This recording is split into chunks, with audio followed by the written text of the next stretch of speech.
Hello అందరికీ welcome back to our channel Nellore చేపల పులుసు with no readymade masalas traditional Andhra fish curry చేసుకుందామా. ముందుగా కడాయి పెట్టుకొని అందులోకి ధనియాలు, జీలకర్ర, మెంతులు, ఆవాలు వేసుకొని మంటని సిమ్లో పెట్టుకొని ఒక 5 minutes బాగా ఫ్రై చేసుకోండి.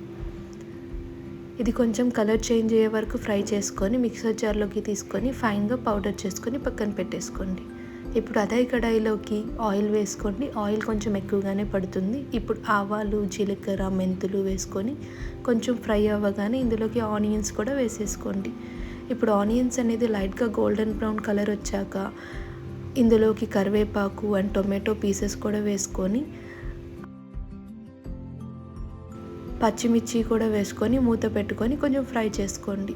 ఇప్పుడు మనం బాగా వాష్ చేసి పెట్టుకున్న ఫిష్ పీసెస్ కూడా ఇందులోకి వేసేసుకొని మూత పెట్టుకొని ఒక 5 minutes కొంచెం మగ్గనివ్వండి. అప్పుడు ఫిష్ అనేది చెదరకుండా ఉంటుంది. ఇప్పుడు మూత ఓపెన్ చేసి ఇందులోకి కల్లుప్పు, పసుపు, కారం వేసుకోండి. కారం కొంచెం 3 tablespoons వరకు వేసుకోండి.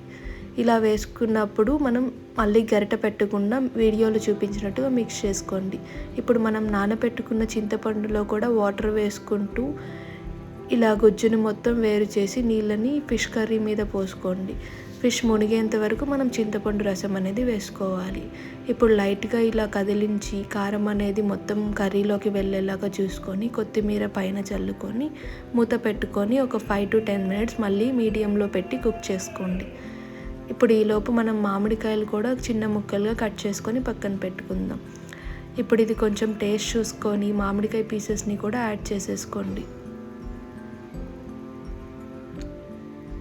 మామిడికాయ అనేది కూర అయిపోతున్నప్పుడు యాడ్ చేసుకుంటే అవి అనేది మెత్తగా అవ్వకుండా మామిడికాయ పీసెస్ కూడా మంచిగా కుక్ అవుతాయి. ఇప్పుడు ఇందులోకి మనం సాల్ట్ చూసుకొని సాల్ట్ కూడా అడ్జస్ట్ చేసుకోండి. ఫిష్ కర్రీలోకి సాల్ట్ కాకుండా కల్లుప్పు వేస్తే టేస్ట్ బాగుంటుంది. ఇప్పుడు ఇది మూత పెట్టుకొని కుక్ చేసుకొని మనం ముందుగా ఫ్రై చేసుకున్న మసాలాస్ని కూడా మనం ఫైన్గా పౌడర్ చేసుకొని పక్కన పెట్టేసుకోండి. ఇప్పుడు మూత తీస్తే మన ఆల్మోస్ట్ ఫిష్ కర్రీ అనేది రెడీ అయిపోయినట్టే. ఇలా నూనె అనేది పైకి తేలితే మన ఫిష్ కర్రీ అనేది ఆల్మోస్ట్ రెడీ అయిపోయినట్టే. ఇప్పుడు ఇది కొంచెం మిక్స్ చేసుకొని మనం ముందుగా గ్రైండ్ చేసుకున్న పౌడర్ని కూడా యాడ్ చేసేసుకోండి.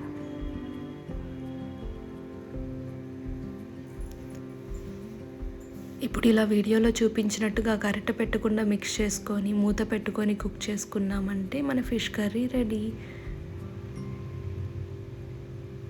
ఇప్పుడు లాస్ట్లో కొంచెం కొత్తిమీర కూడా యాడ్ చేసుకుంటే మన ఫిష్ కర్రీ అనేది రెడీ అయిపోతుంది. ఇలా ఒక్కసారి ట్రై చేసి చూడండి, మనకి చాలా అథెంటిక్ టేస్ట్ అనేది వస్తుందన్నమాట. ఈ వీడియో మీకు నచ్చినట్టయితే please like, share and subscribe to our channel. Next A recipe try చేయాలో కమెంట్ చేయండి. Thanks for watching.